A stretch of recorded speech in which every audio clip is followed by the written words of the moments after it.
James Jimmy Spring is a living legend in farming, and more than that. Around these parts, there are folk who have a quiet, soft, rhythmic way of speaking, and they have a strong, hard sense of honesty, humility, and talent. Jimmy is one of those people, and he's more than that. It's hard to say where it comes from. Could it be the rolling farmland that so defined his life, the Short Hill Mountain to the west and the Potomac River to the north, all the good soil and clear water we had, and the farming community that this was almost exclusively for years, and that so defined Jimmy? The backward informed glances, could it be that at the historic blue and gray divisions that were the local civil war in this region? This was and remains a German-Irish settlement with a tilting emphasis toward our German forebears. And we can't forget, and this may be the most important, the shared lineage and connection by family, school, church, and friendship, presently and over generations. The Lovettsville Historic Society took it upon itself to visit with Lovettsville's living legends, to define those who stand out for what they've done in life and are known and celebrated in this community. Jimmy is one of those people. James Winter Spring, 95 years young, known to one and all as Jimmy the Farmer. He was our first candidate as a Lovettsville living legend.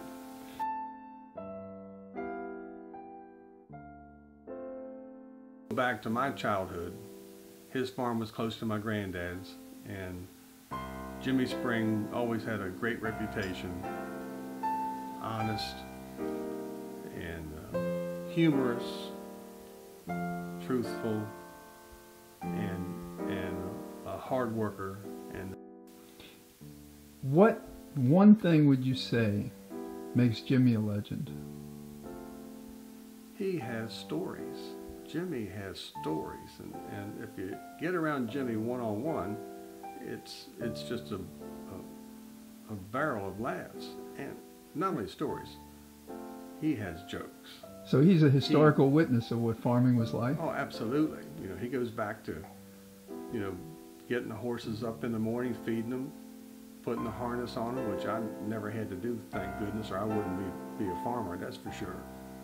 But when you think about what a farmer had to do just to prep, and in the dark mostly, in the mornings, you know, daylight to dark, it's a courageous undertaking. Do that and keep doing it and live with it, and then the evolution of farming is right through Jimmy Spring, from the horses to the tractors.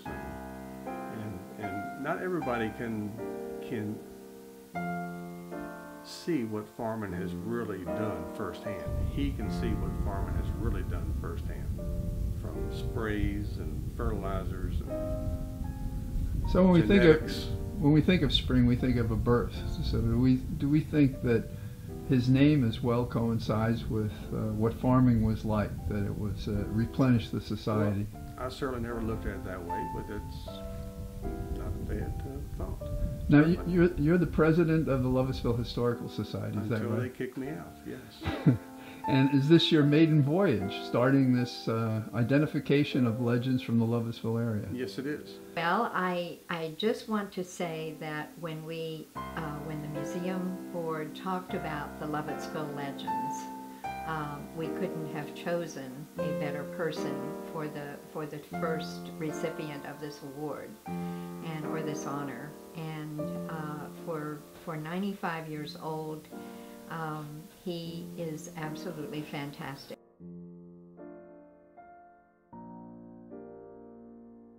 Best thing that ever happened to you in farming? Well, the most money I ever made was when I was delivering mulch. They were doing a golf course down on off of Godfrey's property, and I got a job down there hauling mulch to them, and I guess in something over a year, I sold them over $100,000 worth of mulch. Now that wasn't all profit, but in that time, that money meant a whole lot to me. And then cows been good to me. So I had 300 or 400 brood cows at one time. And farming can be mighty rewarding. What's the most difficult thing that happened to you in farming? Well, I would say one year there we had a hailstorm. And corn was up about like that. And I cut that right down, putting her to the ground. I lost my wheat crop, my hay crop, and planted the corn over. Most of it, a little bit I left, thought might come back. But I think that there was the worst thing I'd say happened to me, a farmer. So how did your spirit resist it? How did you come back from it? Not just throw up your hands and give up. How did you keep going? That's the only thing I knew how to do, so I just stuck with it.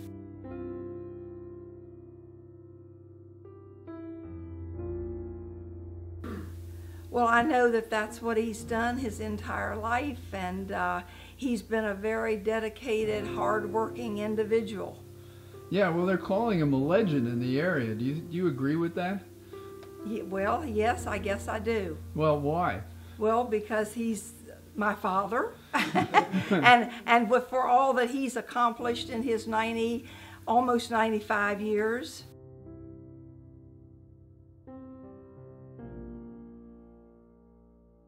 Well, he was always devoted to our family, working hard, making sure he provided for us. He certainly got me and my sister involved in farm chores early on. I can remember we were burning wood at the time in a wood stove. I can remember carrying wood every day to provide the fuel for the cooking and the heating of the house. My sister, she had chores in the kitchen and helping my mother.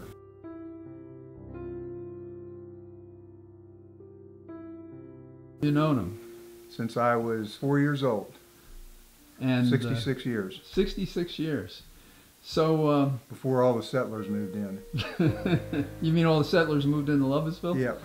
So what was it like when? What was the first memory you have from 4 years old after about Jimmy? Well, I remember watching him use 3 horses to pull a plow, and how long it took to get around the field with three horses, Minnie, Queenie, and Prince, and it was really. You look at it, even as a little boy, and you're that is really hard work. So he walked all day, and he had to give them breaks, at lunch. And so he had to give the horses breaks absolutely. Or himself break? Both. Both. That's hard work. So he's a pretty strong man. Absolutely. So that probably accounts for his long living. Absolutely. Yeah. I think it did. So when he wasn't working, was he fun? Absolutely. And how would you describe that? Well, I worked for him for a while, and never once did he get upset with me, but he would always have fun with everyone that was around him. And what was your first job when you worked for him? I drove a M tractor, farm haul, and pulled a binder for him. And now, he had to buy that tractor, right? So that must have been pretty expensive in those days. I don't know what the prices were of the tractors. His first tractor was the C tractor that his son, we drove 2 binders when we were working in the fields. So how old were you when he trusted you to drive his tractor? I was 15 and Larry was 14. How much did he pay you to drive the tractor? $5 a day. It was a lot of money. What did you do with the $5? It went right into a savings account and it helped pay for college. That's great. Yeah. And what did you study in college? I was physical education and science. My minor was science. Now, over the years, how would you sum up who Jimmy was and who he's become? Well, first thing about Jimmy, he's like George Washington. He never told a lie. And he always had fun on the job and he was always honest. That's what I appreciated the most about him. It shows it can be done. Yep. They're talking about Jimmy as a legend. You think that's a fair description? I think he should be in some Hall of Fame. The generation that he came out of, the greatest generation, the people who lived through the Depression, appreciate the things that are around them. and they taught their children the example, and I used it when I was an administrator in the school. My parents and his parents, Sherry's parents, Jimmy, they never had a fight over when Larry or I'd get into a fight or Sherry and I'd get into a fight. They never fought, they never discussed it, they never took sides. And that's why we were always, because we'd forget about it, and the parents, the adults, don't forget. So is there anything else you'd like to say about Jimmy and his contributions to Lovettsville? I just think he was such an example. He was a church-going person. He did things in the community that not a lot of people hear about, and helping others, the less fortunate. And he worked 7 days a week.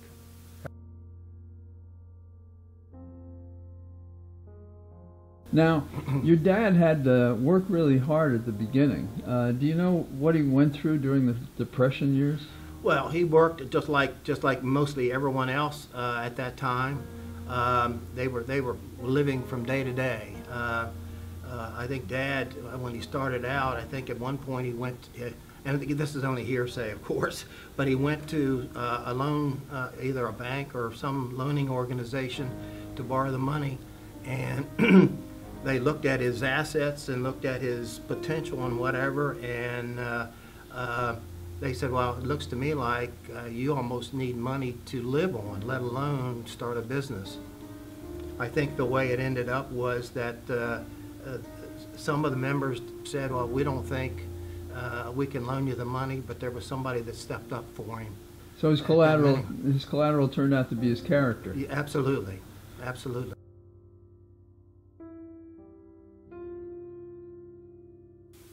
Well, I worked with a month on a couple dairy farms until 1950, I guess it was. And then when I started farming for myself.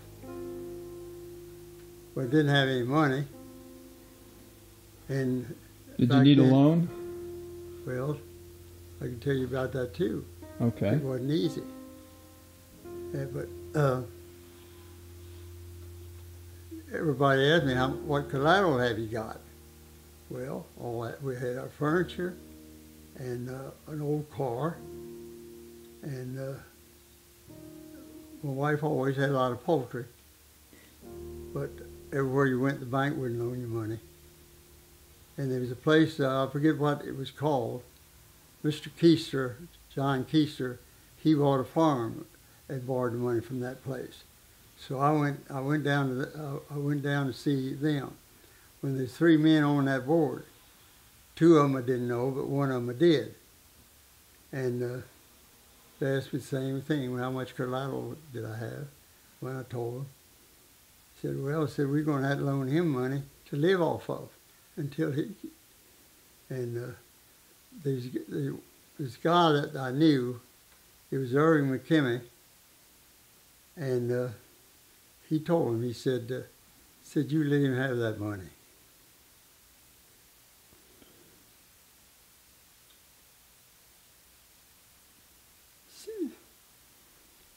So he vouched for you. That was pretty emotional when it happened. How old were you?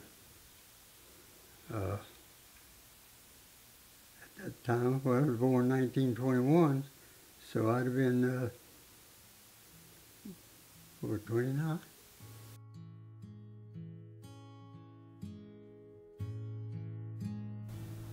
You talked about your dad and how important it was to get a mortgage.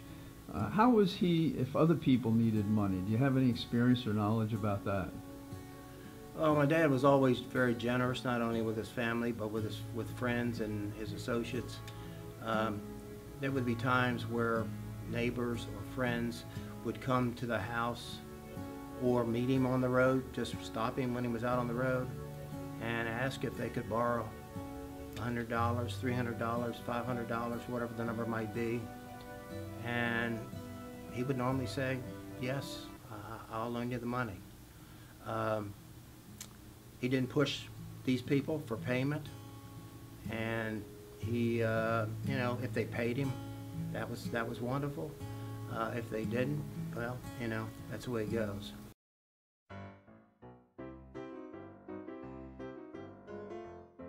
I knew Jimmy and Zella through a very good friend, or very good friends of ours. That would be his sister, Margaret and William Washington. And we were very close for many, many years. And then they were, later in life, they traveled with Buck and Edna Baker, and I used to hear a lot about their travels. Married to. Stella Payne Spring And how did you meet her? at a dance, What kind of dance? square dance. Were you a good square dancer? Well, I thought it was, but I'm not too sure everybody else did. Well, what did Zell think?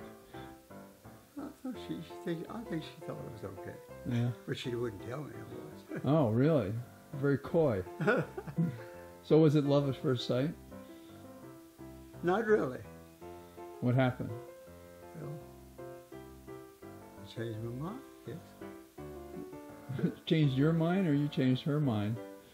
Well, I think I changed mine. He was a wonderful father. I can't say enough about how loving and supportive both my parents have always been. They've just wonderful, wonderful parents. You and your bride have children. 2, And what are their names? Sherry and Larry. And what do they do? Well, my daughter's retired, and my son's CPA. You have any grandchildren? You're 5. Have you gotten together with them recently? Oh yeah, we had Thanksgiving dinner with her grandson.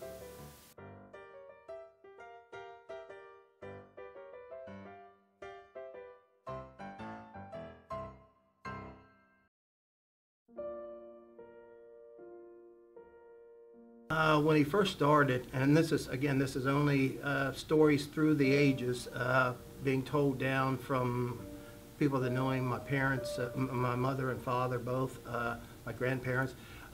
He started out working, I believe, for his father.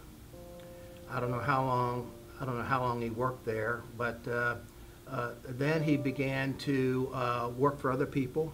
He worked over in Maryland for a while. I actually think I was born in Maryland. Didn't stay there long. I think when I was 4 years old, we moved back to Lovettsville.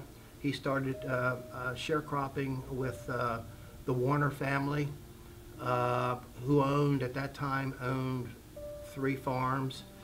He farmed those 3 farms for 50 years, I suppose. It started under a share arrangement. At some point, it went to a straight rental where he was actually renting the property and incurring all of the expenses and reaping all the rewards, of course. And then over years, he began to buy farms. So that's sort of the transition through his mode of operation.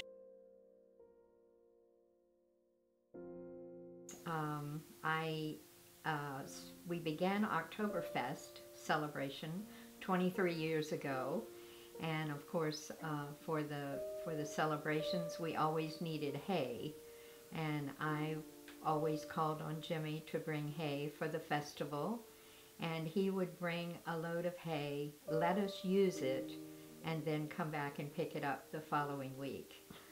He never sold it to us, he gave it to us to use. When you were working, what did you feel emotionally about, working the fields? What did that make you feel like? Well, I was enjoying it. Did the time pass? Of course, making hay is it's hard to outguess the weather. You mow down a field of hay, not calling for any rain. If it rains on hay, that spoils it. And but I enjoy it. How important were other farmers to your farming? Others? Yeah, other farmers, other people in the community around Lovettsville. Well,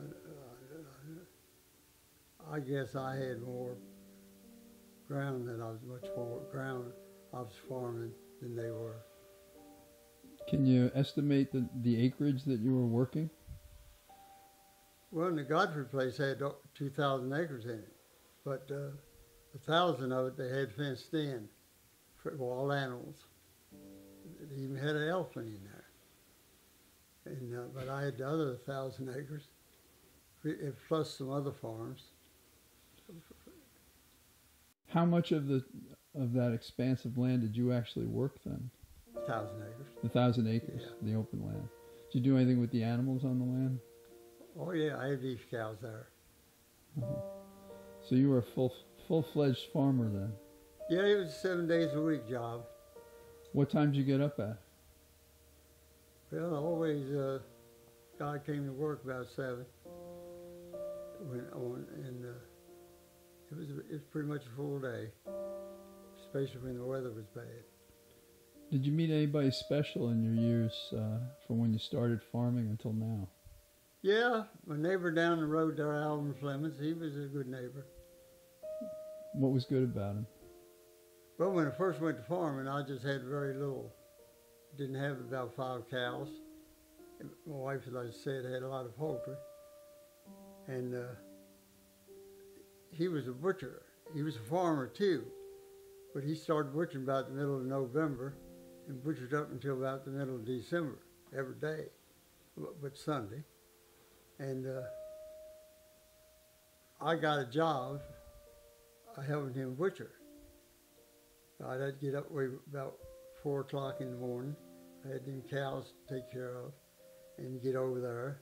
And it was always pretty much all day. And you get home, you had that to do again when you got home. But he paid me $5 a day, and that was great. That's right. What did you spend the $5 a day on? Well, I had plenty of places. I didn't, let's put it away, I didn't throw it away. You didn't throw it away? Around the Lovettsville area. He farmed 2 farms down in Waterford. One was the Firestone property that the Firestone Company owned, and another smaller farm on Milltown Road. He farmed in Leesburg, the Beacon Hill, which was Beacon Hill at the time, and I think that's where all those houses are built out on the mountain. Leesburg. We have a joke about the Leesburg Mountain. Is it a mountain or a hill? I don't know, but he farmed that property. And that's the old Arthur Godfrey farm, isn't it? Absolutely, absolutely. And so, you know, you look today and you say 3,000 acres doesn't seem like that much, but especially when you compare it to your huge Midwestern corporation farms, at that time in Loudon, that was a pretty big operation, and especially with the equipment that was available at the time. Yeah, when you're saying the equipment, you're talking about from horses to early tractors? Early on, he certainly used horses. That was really early in my life. I think I vaguely remember him using horses. In fact, I think Garland. You've talked to Garland Cooper, I think. Correct. And he and his brother Mike, we were best friends. We moved in as neighbors. You know, when I was about 4 years old. You know, we always they always came down, and we went out with Dad on the farm. I can remember him having 2 or 3 horses hooked up to a hare or a drag that he was dragging out across the field, and the 3 of us would be on this drag just riding along. But that's about the only thing I can remember about the horses. But then he went with, you know, he bought his first tractor, and I don't know who he bought his first tractor from, but it was a used tractor, of course, a small Super Seed tractor. I think he bought his first pickup truck, his first vehicle, not just a truck, but a first vehicle that Mom and him used, and he used it, of course, on the farm. I think he actually bought that from his father, a used vehicle that his father had. But then over years, of course, you know, as times changed and machinery changed, I mean, he began to buy more tractors, new balers, new windrowers, and Never did own a combine, but even with that newer equipment in the 60s, 70s, and 80s, there was an awful lot of labor required. Baling hay, I mean, you know, you had a baler, somebody driving the baler, and the bales were coming out on a wagon. Somebody was loading the wagon behind you, and then the wagons would be taken to the barn, and it was all labor inside, loading the hay into the barn. Well, your dad said he had some livestock too. He had some cattle. Was there anything like a cattle drive in those days? We did. Dad owned a couple farms. Rented a couple farms down on the Potomac River, the Gherkin Farm and the Foley Farm. And although he did some cropping down there, every spring, early summer, we would have a cattle drive by way of horses. We would use horses to drive these, I don't know, 100 head of cattle from the farms closer to home down on the river bottom, where they would stay and feed on primarily pasture during the summer months. And then in the fall, we would bring them back up the road again with the horse drive. So it was a great time. The crew really enjoyed it. Some of the neighbors along the way, especially when the cows got up in their yards, didn't find it too amusing. But anyway, it was one of those things you couldn't plan, but were funny when it happened. Absolutely. Yeah. What about butchering? Did your dad have any? Yeah, himself? Early on, he worked with Alvin Flemings, who contracted butchering. And he would go down and work, I'm thinking somewhere in the neighborhood of 6 weeks for him during the fall months, I mean leading up to Thanksgiving. And they would go out in the morning first thing because they were gathering up these hogs from neighbors and people that wanted them butchered that day. They'd go out and get the hogs at 3 a.m., long before it got light. And they would bring them back, and they would butcher. They might be butchering 10 or 12 hogs a day, and this went on for like 6 weeks, butchering various and sundry hogs for neighbors. Wow. Well, you know, when Mayor Elaine Walker said that your dad would bring for Oktoberfest large amounts of hay that could be used, and then he would come and reclaim it and take it back. What about his haymacking operation? What was that like? He had. He made a lot of hay. At that time, it was all blocked hay, and he would sell most of that hay to cattle and farm customers. These customers were located. I'm sure he sold some locally, but he sold a lot to horse customers located in the Reston, Great Falls area, Middleburg, and Upperville, and. I'm sure he actually sold some to the Frederick, Maryland County, Maryland customers over there as well. So we're talking about square bales? Square bales, right. Yeah. And again, I sort of explained earlier too the sort of the routine there. I mean, you would, there'd be a man baling. Well, first of all, you need a man to rake, and then you need a man to bale all the hay, which would put it on a wagon. Somebody would stack it on the wagon. They'd take the loaded wagon into the barn and they'd unload it. They might have 3 or 4 people in the mow, and it was hot and it was dirty work. It was all dirty work, dust and dirty. Yeah. So when your dad relaxed a little bit, how was he with other people? Was he? Did he keep to himself? Well, he didn't relax that much. While he was working, how was he with other people? He was always very cordial and very outgoing, and even the people that worked for him enjoyed working with him. Although he was a pusher. I mean, he wanted, he had a certain thing he wanted you to do, and he wanted to make sure you did it and you did it right. And but he's very outgoing. He made over his life, he's made many lifelong friends with many generations of ages, anywhere from when he's 70 years old. I mean, he's doing stuff with 20-year-olds, 30-year-olds, 50-year-olds. Yeah, so there's no division in age group. No, he made friends with everyone. There are many crossroads in life, in any life, and Jimmy's was no exception. The question of would he become a farmer or would he do something else?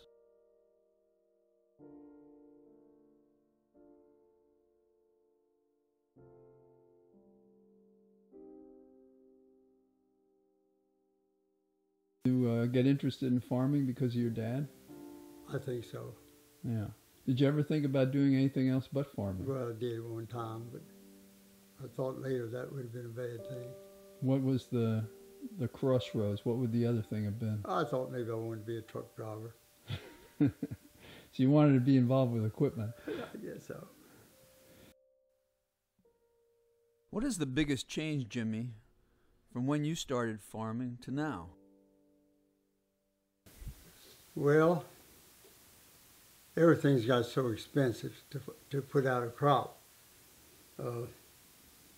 And what you have to pay and what you can, farmers only people that when you go to buy something, you have to pay what they charge you, and when you go to sell your product, you have to take what they give you. So prices now, if you take grain, it's very cheap right now. Did your dad try to talk you out of farming? Not really. Jimmy's story spans an arc in history from horsepower to rocket power. What would you say is the difference between farming in 1930 and today? Oh, gee. Well, like I told these fellows the other day, it went from the horse and buggy to the man on the moon. That's the time I've lived in. I think the first car my father bought was a 29 Ford.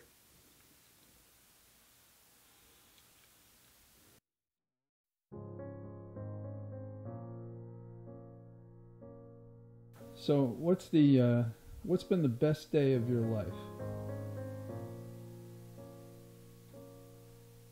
I guess maybe my wife was the best day of my life. And what's the worst day of your life? When I lost her. You still think of her? How many years were you together? 74. And you were still having fun together? When the wars last, no. No, of course at the end.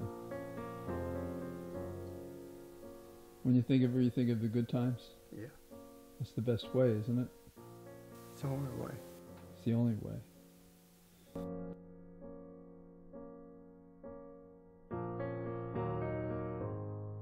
A legend is a narrative, a story, something like Jimmy liked to tell, but this story is about Jimmy. But a legend is also about the values, Jimmy's values, the ones we treasure, celebrate, want to emulate. And we find these values in Jimmy's story. Jimmy followed his dad into farming, got the break to borrow to make his living with his only collateral being his character, especially his honesty. Jimmy did back-breaking work for long hours, starting in the lean years when farming meant horses and a solitary man leaning into the dirt and rock and Virginia red clay with a plow. Jimmy found prominence in a community that valued farming, still does, and found a love at a square dance. He wasn't so sure he danced so well, but the lady was Zella. He decided to love her, making a family and loving her for 70 wonderful years. Jimmy did not so much as fight.